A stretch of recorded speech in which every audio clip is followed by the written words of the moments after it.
Hey YouTube, I'm coming back at you. Not with here in my office. We're going to talk about something different today. We're going to talk about Risperdone.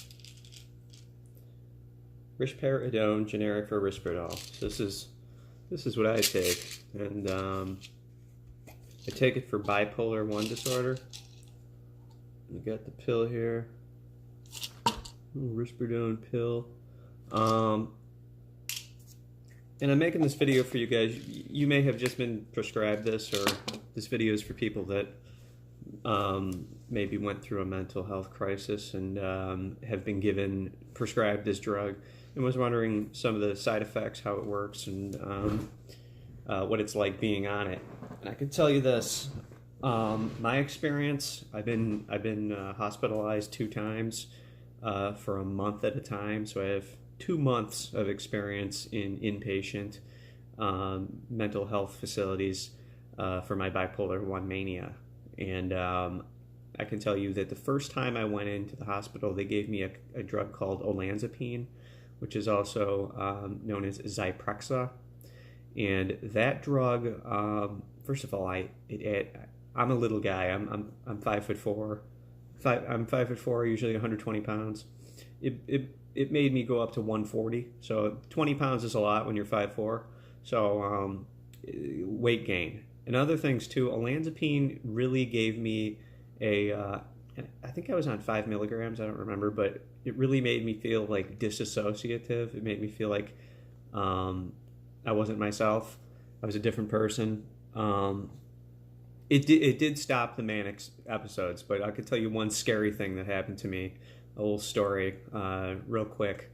I went on my honeymoon, and I didn't take my Olanzapine with me, and I was I had an acute manic episode for most of the time I was on my honeymoon, and one of the worst parts about it is I ended up in jail and they let me go because I trashed a hotel room while I was on an Olanzapine. I was drunk. So this is also, alcohol was brought into this situation, and I was drunk, and I was looking for the key to get out of the hotel room, and I couldn't find it. So normal people wouldn't do this, but I took the TV, I threw it on the floor, I punched a light fixture, I took a mirror off the wall and I smashed it on the floor. It got so bad that one of the other people in the hotel called security, and that's when the police came.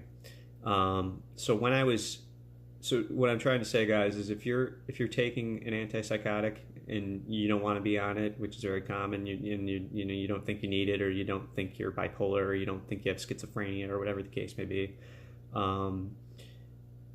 there's a withdrawal associated with getting off those substances. And what happened was, like, any manic episodes I have ever had before were magnified 10 times worse. So, like, we were out in public and I was feeling like people were following me. I was hearing things. I didn't see anything. People asked me if I ever had a visual hallucination. No, I was hallucinating that I was being followed, and it was a very scary experience in Los Angeles. In Hollywood was where I was when I was doing this, and just my mind was racing and I was just freaked out, guys. So anyway, I took Olanzapine for a couple years, or no, and then I ended up weaning myself off of it for 2 years.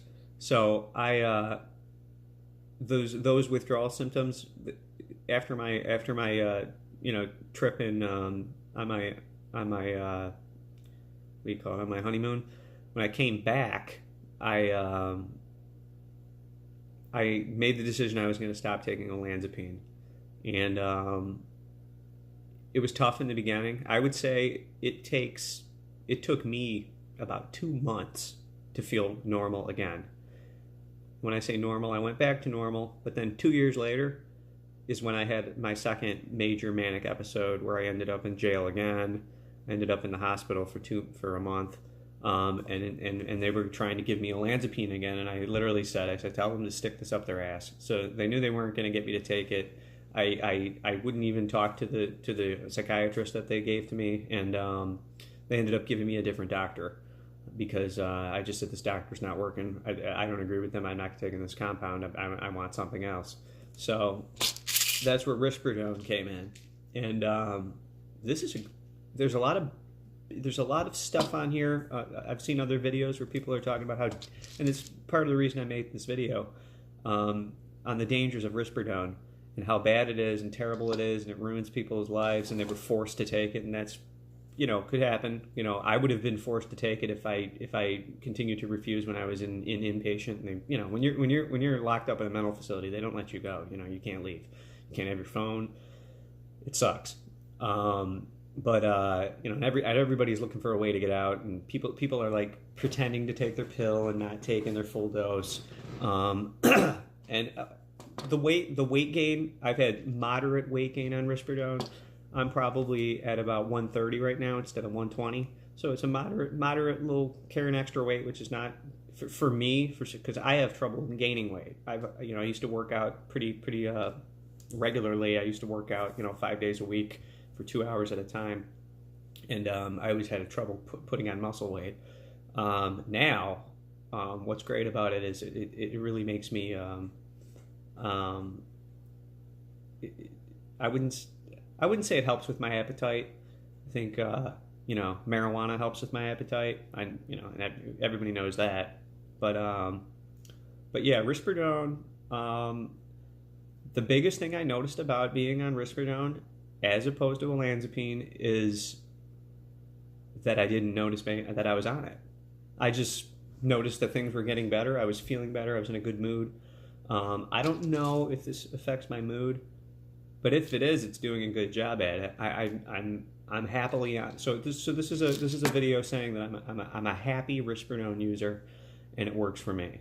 But that doesn't mean it works for you. And if you want to know what my diagnosis is, I was diagnosed with Bipolar 1, and I've had acute manic symptoms. So I've seen videos on here, the guy talking about taking it for anxiety, and I'm thinking, wow, you're taking a hard anti-psychotic for anxiety?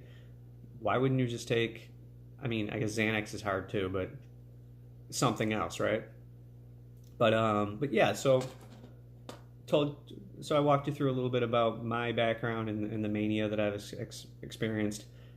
I'm the type of person that needs to be on Risperidone. So I am actually, scared of running out of this shit. And it's actually very hard to find a psychiatrist now. There's like a shortage of psychiatrists. So if you're looking for a good career choice in medicine, be a psychiatrist, I guess. I need to find another one, other psychiatrist, so I can get prescribed these pills. These were actually prescribed to me out of concern of my primary care physician. He's not a psychiatrist, but I told him, I said, listen, buddy, I'm having trouble finding a psychiatrist. The ones that were set up with me when I left the hospital have, they like closed my case and they didn't want to work with me anymore. And it was kind of weird. And there was no incident, nothing happened.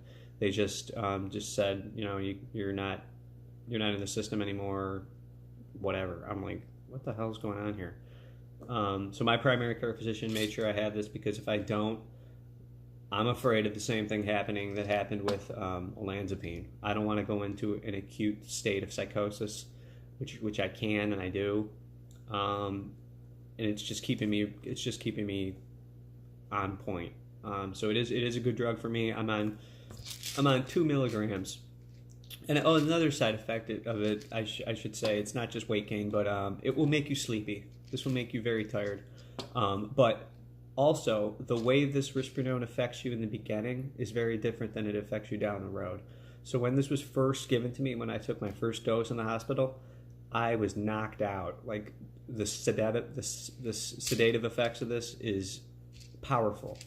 But now, I could take one right now, even though I'm supposed to take it every night. If I took it in the daytime, it would make me a little groggy, but it's not like hitting a brick wall when you're first on it. Because, they told me in the hospital, it takes up to a month for your body to fully adjust to a psychiatric medication. So don't think because you're hitting this wall right off the bat that it's going to be like that the whole time, because it's not. You will eventually normalize, and you may find that your side effects are tolerable, and something that you can do. So I hope this video helps you guys. If you want to check out my other videos, I do I do a series called In My Office, here in my office. So I'll put a link at the end of this video for you to check that out and go look at my In My Office videos, the series.